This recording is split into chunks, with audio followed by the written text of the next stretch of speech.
주님의 이름으로 사랑하며 축복합니다. 예수님의 고난과 십자가를 묵상할 때마다 나를 향한 하나님의 사랑이 어떠함을 새삼 깨닫게 됩니다. 우리는 이렇게 자격 없는 자임에도 하나님의 풍성한 사랑을 받으며 살아가고 있습니다. 하나님의 넘치고 풍성한 사랑으로 인하여 모든 상황을 넉넉히 이기는 오늘 하루가 되기를 주님의 이름으로 축복합니다. 이 시간 다 함께 사도신경으로 우리의 신앙을 고백함으로 특별 새벽기도에 하나님께 드리겠습니다. 전능하사 천지를 만드신 하나님 아버지를 내가 믿사오며 그 외아들 우리 주 예수 그리스도를 믿사오니 이는 성령으로 잉태하사 동정녀 마리아에게 나시고 본디오 빌라도에게 고난을 받으사 십자가에 못 박혀 죽으시고 장사한 지 사흘 만에 죽은 자 가운데서 다시 살아나시며 하늘에 오르사 전능하신 하나님 우편에 앉아 계시다가 저리로서 산자와 죽은 자를 심판하러 오시리라. 성령을 믿사오며 거룩한 공예와 성도가 서로 교통하는 것과 죄를 사하여 주시는 것과 몸이 다시 사는 것과 영원히 사는 것을 믿사옵나이다. 아멘. 하나님의 말씀은 요한복음 2장 13절에서 22절 말씀입니다.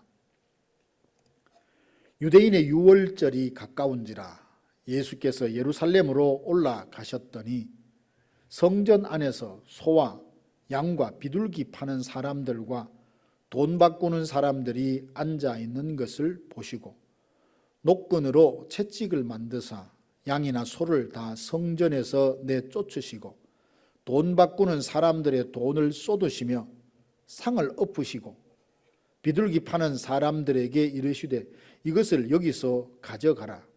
내 아버지의 집으로 장사하는 집을 만들지 말라 하시니 제자들이 성경 말씀에 주의 전을 사모하는 열심이 나를 삼키리라 한 것을 기억하더라. 이에 유대인이 대답하여 예수께 말하기를 내가 이런 일을 행하니 무슨 표적을 우리에게 보이겠느냐. 예수께서 대답하여 이르시되 너희가 이 성전을 헐라 내가 사흘 동안에 일으키리라. 유대인들이 이르되 이 성전은 46년 동안에 지었거늘 내가 3일 동안에 일으키겠느냐 하더라. 그러나 예수는 성전된 자기 육체를 가리켜 말씀하신 것이라. 죽은 자 가운데서 살아나신 후에야 제자들이 이 말씀하신 것을 기억하고 성경과 예수께서 하신 말씀을 믿었더라. 아멘. 고난주간 둘째 날 아침 예수님께서 예루살렘 성전을 성결케 하신 내용을 함께 묵상하기 원합니다. 오늘 본문 말씀은 유월절이 가까웠을 때 예수님께서 예루살렘을 입성하시고 성전을 찾아서 청결케 하신 내용입니다. 요한복음이 기록될 당시에는 로마의 티토 장군에 의해서 성전이 다 무너진 지 20여 년이 지났을 때입니다. 그러니 이때는 구약의 제사 제도와 성전의 기능은 예수님의 죽으심과 부활을 통해서 그 기능이 대체되어서 성령이 내주하시는 우리 몸이 곧 성전입니다. 그러므로 이제는 더 이상 구약의 제사 방식에 얽매이지 않고 말씀과 성령 안에서 예배하는 시대가 열렸습니다. 그럼에도 요한은 이 일을 기록함으로써 성령이 내주하시는 성전된 우리가 하나님 앞에서 어떤 성전으로 지어져 가야 하는지를 돌아보게 합니다. 유월절을 맞이해서 예수님은 예루살렘 성에 입성하셔서 성전을 찾아가셨습니다. 당시의 성전은 헤롯이 46년 동안 지은 웅장한 건물로 유대인들의 자랑거리였습니다. 그러나 예수님의 눈에 비친 성전은 거룩함을 잃어버린 채 잠시 후 돌 하나도 돌 위에 얹어 있지 못하는 상태로 무너질 건물일 뿐이었습니다. 예수님은 성전 뜰에서 양과 소 그리고 비둘기 파는 사람들과 성전 화폐로 환전해 주는 사람들의 호객 행위로 가득한 것을 보시고 크게 분노하시며 채찍을 만들어서 그들을 다 내어 쫓으십니다. 그리고 말씀하십니다. 내 아버지의 집을 장사하는 집으로 만들지 말라. 이 부분의 말씀을 공간복음에는 더 강한 표현을 사용하고 있습니다. 내 아버지 집으로 강도의 소굴을 만들지 말라 했습니다. 이는 당시 예루살렘 교회뿐만 아니라 지금 우리들 장차 주님이 오시는 그날까지 성전된 우리에게 하시는 말씀입니다. 이로써 모든 그리스도인은 주님을 모신 성전으로서 기도하는 집으로 만들 수도 있고 장사하는 집으로 만들 수도 있습니다. 요한은 로마에 의해서 무너진 예루살렘 성전을 말하기보다 성령을 모시고 사는 성전된 우리에게 말씀하고 있습니다. 고린도전서 6장 19절 말씀 보면 너희 몸은 너희가 하나님께로부터 받은 바 너희 가운데 계신 성령의 전인 줄을 알지 못하느냐. 예수님이 십자가에 못 박히실 때 성소와 지성소를 가로막고 있던 휘장이 위에서부터 아래로 찢어지면서 누구든지 예수 그리스도의 의를 힘입어서 하나님 앞으로 담대히 나아갈 수 있는 길이 열렸습니다.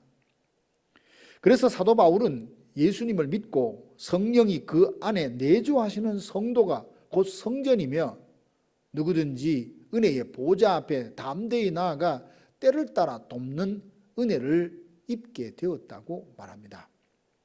16절에 보면 예수님은 아버지의 집으로 장사하는 집을 만들지 말라 하셨습니다. 여기서 만들지 말라 하시면 어떤 행위를 금해서 그로 인해 나타나는 결과를 사전에 막으라는 뜻의 말씀입니다. 예루살렘 성전의 모습을 한번 생각해 보십시오. 만민이 기도하는 집이어야 할 성전에 기도 소리는 사라지고 온갖 장사치들의 호객 소리와 흥정하는 소리들로만 가득합니다. 예수님이 이 모습을 보셨으니 크게 화를 내실 수밖에요. 이 말씀은 성령을 모시고 사는 성전된 우리의 모습을 돌아보게 합니다. 예수님께서 우리를 찾으실 때 하나님께 받은 그 은혜를 감사하며 전심으로 예배하고 주실 은혜를 갈망하며 부르짖고 기도하는 소리가 있습니까? 아니면 주님을 경배하고 기도하고 은혜를 사모하는 마음은 찾아볼 수 없고 그저 분주하기만 하고 목청을 높여 자기 주장만 한다든지 사람과의 친교에만 집중하고 있는 것은 아닙니까? 성전에서 양이나 소나 비둘기를 팔고 환전을 하는 이는 멀리서 예루살렘을 찾아와 예배하는 자, 제사하는 자들에게 필요한 일이었습니다. 예루살렘에서 멀리 떨어져 있던 그들이 절기를 지키고자 예루살렘에 와서 제사를 드리려면 제물이 필요했는데 그것을 성전 뜰에서 구할 수 있었다면 얼마나 편리했겠습니까? 성전세를 드릴 때는 성전에서 사용하는 세겔이라는 화폐를 써야 하는데 보통 데나리온을 사용하는 사람들은 하나님께 헌금을 드리기 위해서는 환전이 필요했습니다. 그런데 절기 때가 되면 워낙 많은 사람들이 몰리다 보니 이 일에 막대한 이권이 생겨납니다. 하나님께 제물로 드리자면 흠없고 깨끗한 것으로 하나님께 드려야 하는데 시장에서 흠이 있고 병든 것을 매우 싼 값에 사서 와서 정상적인 가격으로 받고 되파니 막대한 이득이 남게 되었습니다. 대제사장과 서기관들은 이를 묵인해주는 대가로 뒷돈을 받습니다. 그러니 돈의 맛을 본 자들이 본질을 잃어버리고 장사를 통해서 이익을 얻는 데만 집중하다 보니 기도하는 집이어야 될 성전이 장사하는 집이 되고 말았던 겁니다. 예루살렘 성전이 처음부터 이렇게 타락했다고는 보지 않습니다. 그러나 하나님의 뜻보다는 개인의 편리함에 더 치중하고 말씀을 통해 자신의 영혼을 바로잡고 교정하기보다는 더 많은 수입을 올리는 데만 혈안이 되자 결국 예수님께서 분노하시고 상을 뒤엎으시는 상황까지 오게 되었습니다. 예루살렘 성전이 강도의 소굴이 된 장면을 떠올리며 이런 생각을 해보게 됩니다. 혹시 내가 주님 앞에서 장사하고 흥정하고 있는 것은 아닌가? 기도하며 무언가를 얻기 위한 조건을 붙이고 예배하면서도 내 중심에 유익을 따지고 섬김과 수고가 복을 받기 위한 거래처럼 생각했던 적은 없었나라고 말이죠. 우리도 영적으로 깨어있지 않으면 자신도 모르게 뒤로 물러가 침륜에 빠지기 쉽고 세상을 닮아가기 쉽습니다. 은혜 받는 일에는 관심이 없고 그러 사람들과의 만남과 관계만 소중히 여기는 인간적인 모습만 남게 됩니다. 물론 예배 드릴 때 편리함을 추구하는 그 자체를 두고 잘못이라고 하기는 어렵습니다. 그러나 하나님의 뜻과 말씀을 넘어서면서까지 자신의 편리만을 강조하고 중요하게 여긴다면 결국 타락하고 말 것입니다.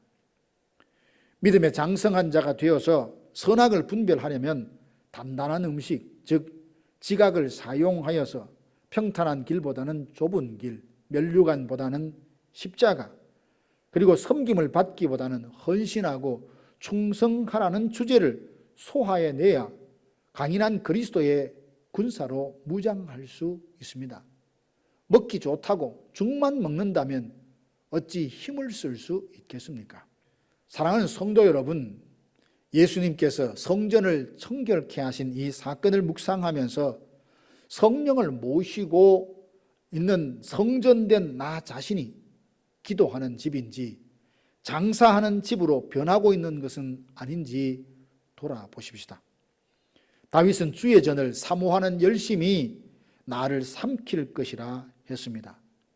우리 안에는 무엇으로 충만해 있습니까? 나에게 기도 소리는 점점 사라지고 자신을 내세우는 호객 행위와 흥정 소리만 높아진다면 회개해야 합니다. 다시 부르짖고 기도하여 그리스도가 중심된 삶을 회복하시기를 바랍니다.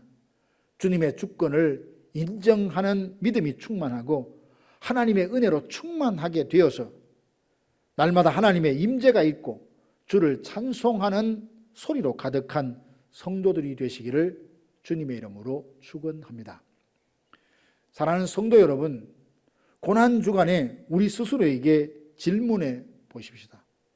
성전은 더 이상 외적인 건물이 아니라 성령께서 내주하시는 우리가 곧 성전입니다.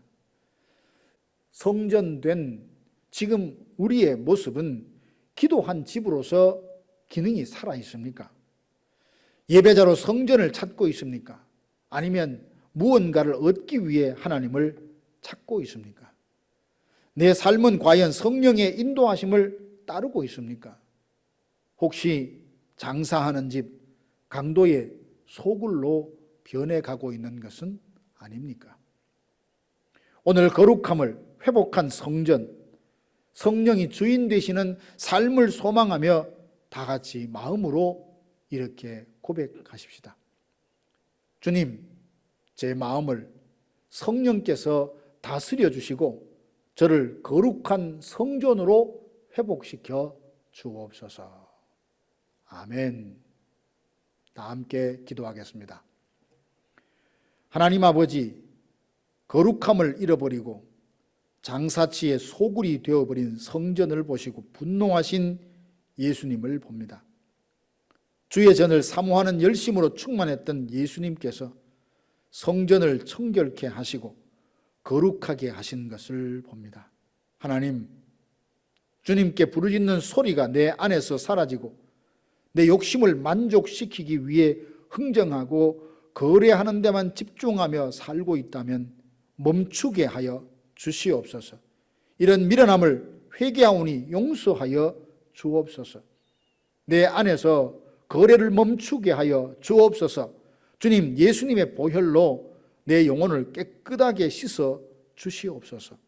성령님, 우리의 삶을 다스려 주셔서 다시 정결하고 거룩한 자 되어 주님을 내 삶의 중심에 모시고 살게 해 주시옵소서. 이제는 우리 구주 예수 그리스도의 은혜와 하나님 아버지의 크신 사랑하심과 성령님의 위로, 교통, 감동, 감화 충만케 하심이 성령을 모시고 성전된 우리들이 강도의 소굴로 변질되는 것이 아니라 기도하는 집으로 회복되어 그리스도가 중심된 삶을 살기로 다짐하는 사랑하는 성도들 머리 위에 이제로부터 영원토록 함께 있을지어다. 아멘.